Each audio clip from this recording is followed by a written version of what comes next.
Hi everybody, this is Cody with Mailprotector and I'm with technical support. Today I wanted to go over the filtering tab in the console. The filtering tab is the tab that's going to affect your client's mail flow. So it's going to go over allow, block rules, message review notifications for clients' quarantine messages, spam tolerance, and of course adjusting scoring sensitivity for the various different tags that we'll give to messages. The allow rules are for inbound email only. We don't allow whitelisting for outbound, and that is in order to protect our IP reputation on our servers. If we allow certain messages through all the time, we have the potential to get blacklisted, and then outbound email becomes more cumbersome. So for the allow rules, you can input any domain or email address in here, and it will add it to the allow list. So anyone with example.com as their domain would be added to the allow list. If I want to be more specific, I could say Cody at example.com, and then we'll only allow emails for Cody at example.com. In this section, if you want examples.com to be blocked, example.com or example will not work. It is exact, so you would have to put in examples.com. You can add multiples in here if you want to copy paste a large list. As long as there is spacing in between them or they're on a different line break, it will add all of them simultaneously. So that's the way you can mass add allow rules to the console. If you want to view current allow rules, you select view, and then it will provide you all of the allow rules that are currently in place. Again, this would be an example of a domain, and then these are examples of individual users. All right, now we can move on to block rules. Block rules are the exact same as allow rules, except for they're going to do the exact opposite. They're going to prevent email from getting through. Allow rules will supersede block rules. So if I have a block rule for example.com and I have an allow rule for Cody at example.com, Cody at example.com will be let through, but everyone else at example.com will be blocked. All this functions the exact same. You can copy and paste in this section to add mass block rules. And then you can also view all your current block rules. We also allow a search bar because some people have thousands of block rules and it makes it a little easier to get through. Message rules allow a lot of functionality and allow you to block certain things or allow things or handle them in different ways, like redirecting them or blind carbon copying a certain person if an email says something. We have incoming and outgoing rules. And then we also have templates that are built out. So if you want people to not, swear when they're sending outbound email, you can set up a profanity filter to block different swear words if they're going outbound. Credit cards and social security numbers can also be blocked. So as an example, if I want to do an outgoing credit card block, I can type in the descriptive name, which is required, and then I can select create. That will then bring me to the criteria, actions, and options section. The criteria is the basis on which we're going to perform the action. So if something is in the sender's field, if the sender matches, we will take the action that is specified. Because we chose a template, the template is going to input the regex for what is going to be used for that rule. To edit these, you can double click them and then you can edit any part of them. When you click out of it, it will put it back. And then obviously you can hit the X and it will delete the entire box. There is no way to back up and get the box back, but you can always go back and recreate this template if you'd like. So clearing this out, these fields, as I stated before, will accept regex, or they will accept just normal statements such as Cody at example. Such as Cody at example.com, and it will accept that as a field. Any of these fields can also be copy and pasted into, and as long as there's a line break or a space in between, it will accept the field. So we have the sender section, the from, the to, subject of the message. We have if it's contained in the message header, the message body. We can also block or allow or perform any action based on message size, attachment size, or attachment file name. So if the file name is December2020.pdf, you can put in December, and if December is contained anywhere in that list, it will block it. All of these fields are contain fields.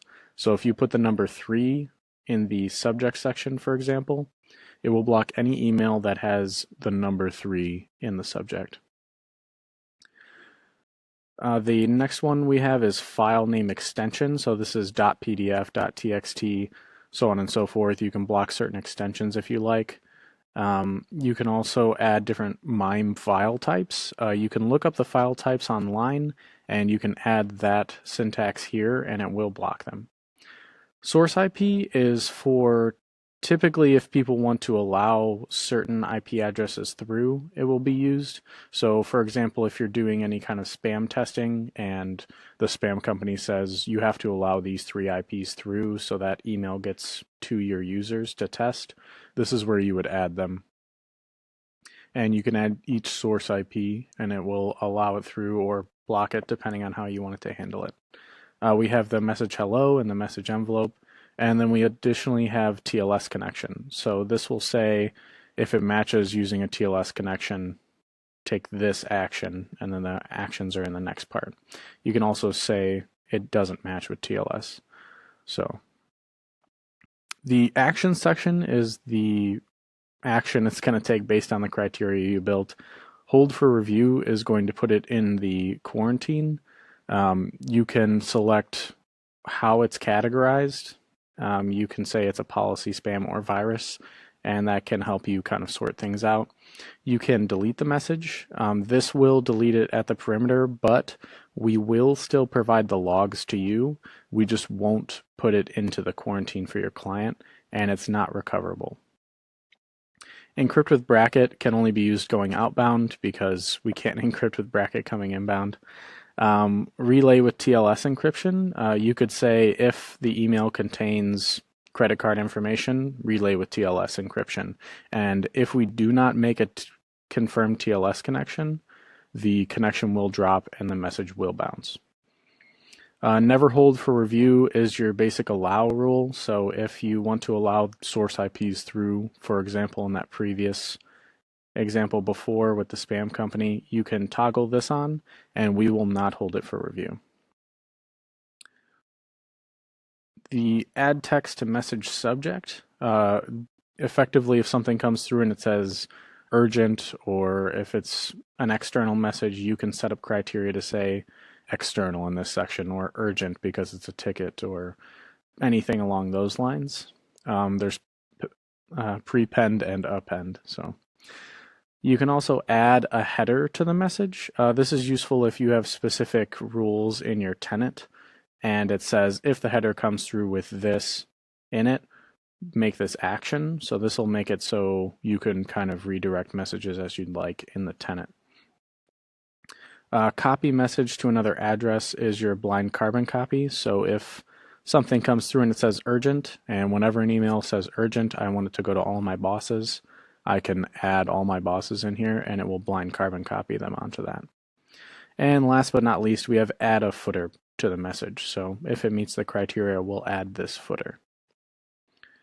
And the last section is options. This is where you can adjust the name and you can adjust the mail flow direction, incoming or outgoing. Once you are done, you can hit this back arrow and the rule is complete. The rule's been created. So you can see the rules here now, and I can edit, disable, or delete the rule. Because I am not wanting to keep this around and it's a test, I'll just delete it. And then when we hit back again, it brings us back to the filtering tab. The next section in the filtering tab that we're going to go over is message review notifications. So this is what your clients are going to get when they have something that's quarantined and they need to be notified of it. They will be told to view it in the console. It will load them into the console into their quarantine and they can view the messages. You can schedule these to be sent every 1 hour, 24 hours a day. If you want, that's the maximum. The minimum would be 1 time a day.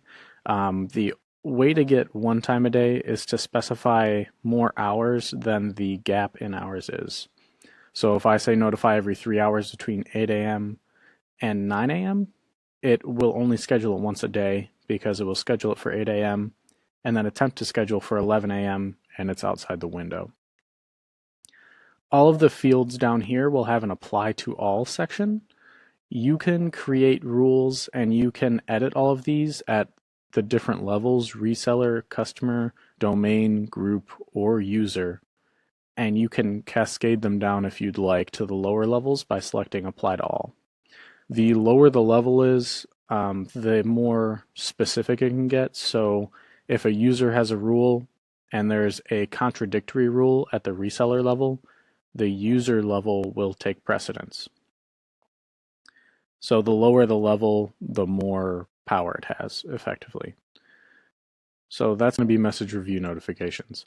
Spam tolerance is going to be what emails we allow through the filter. The lower the score, the less we're going to allow through. The higher the score, the more we're going to allow through. So if this is set to 600, we're going to allow everything through. If this is set to 200, we're only going to allow messages that score lower than 200 through. We have different modes you can set up. Off means that we're going to let everything through. Tag and deliver all is going to deliver everything 200 or lower without a message. Anything 200 and higher, we're going to deliver with a message, and you can adjust where it's placed and what it says. So if you wanted to say external bad, you can set that up. And again, you have this apply to all option if you'd like. Passive is going to be a little less strict. So effectively, we're going to let everything 280 points or lower through. And we're going to tag anything between 220 and 280 with whichever message you stated. Normal is going to work for 95% of users. 200 is the sweet spot. We've done a lot of studying and a lot of testing, and our system is balanced around 200 being very reasonable for most users. Aggressive is going to make things a little harder to get through the filter. We're going to let everything 180 and below through, but tag things between 140 and 180. And last but not least, maximum security is we're not going to let anything through. If it's set to 0, it's not going to let any email through coming inbound for your users. This is good for distribution lists. This is good for journaling entries, things like that. If you have a journaling address that only sends outbound or an archiving that only sends outbound, you can just disable the inbound message relay and it will block everything for you. Message review visibility. This is going to tell us what to put in the message reviews above when we email them to your client. Effectively, where this is set is the score we're going to provide to your client. So if everything is delivered 200 and lower and the message review visibility is 300, we're going to put anything that's scored between 200 and 300 in the message review. You can increase this if the client wants more visibility into what's being blocked, or you can decrease it if the client wants to see less. If it is set equal or lower than the spam tolerance, the client will never receive a message review because you're saying that you don't want to see anything above what's already being delivered. We also have added these nice little icons in this section to kind of give you an idea of how strict our scoring is. Anything above 400 is going to be obvious junk, and then anything between 300 and 400 is likely, and then so on and so forth as you go down the scoring. Scoring sensitivity is going to be how we score certain tags that are applied to emails. So if you have promotions being tagged on an email, it scores 200 by default, and based on the spam tolerance above will be blocked. If clients want to see promotions, you can set this score lower than what the client's spam tolerance is, and it will let them through. If they do not want to see these ever, you can turn the score all the way up, and anything labeled promotions will be blocked. Some people will turn this all the way up and then make allow rules for the specific newsletters they want through, and it helps at times. We also allow this for SPF soft fail, SPF hard fail, and spoofed addresses. So if the from header is different from the sender header, we will mark it as spoofed. If you want to adjust any other tags, there are numerous tags, subject length, subject spaces, things like that people call in about. We can adjust the scoring individually for these. We'll have a discussion with you about the impact it will have on filtering, and then if you want to move forward, we can adjust those manually. Filter alerts are going to trigger whenever a message is held for these specific reasons. So if a message is held for viruses, we will send out a filter alert to the recipient listed at the bottom here, demo@mailprotector.com. If spam and policy violations are also checked, we will send a filter alert for each of these to this address. The same goes for outbound email, policy violations, virus, and spam. We will send to demo@mailprotector.com. You can add as many recipients as you want, and we'll send them out. Effectively, people are going to get these filter alerts if these are checked. If it is not checked to send the filter alerts to the user, it will only send to these additional recipients. If this send filter alerts to user is checked, then it will also send it to the user in addition to the recipients specified here. All right, that's going to be the filtering tab. If you guys have any questions or concerns, you can always send us a ticket through the Help Center, or you can call us. We're always happy to help. And thank you very much. Bye.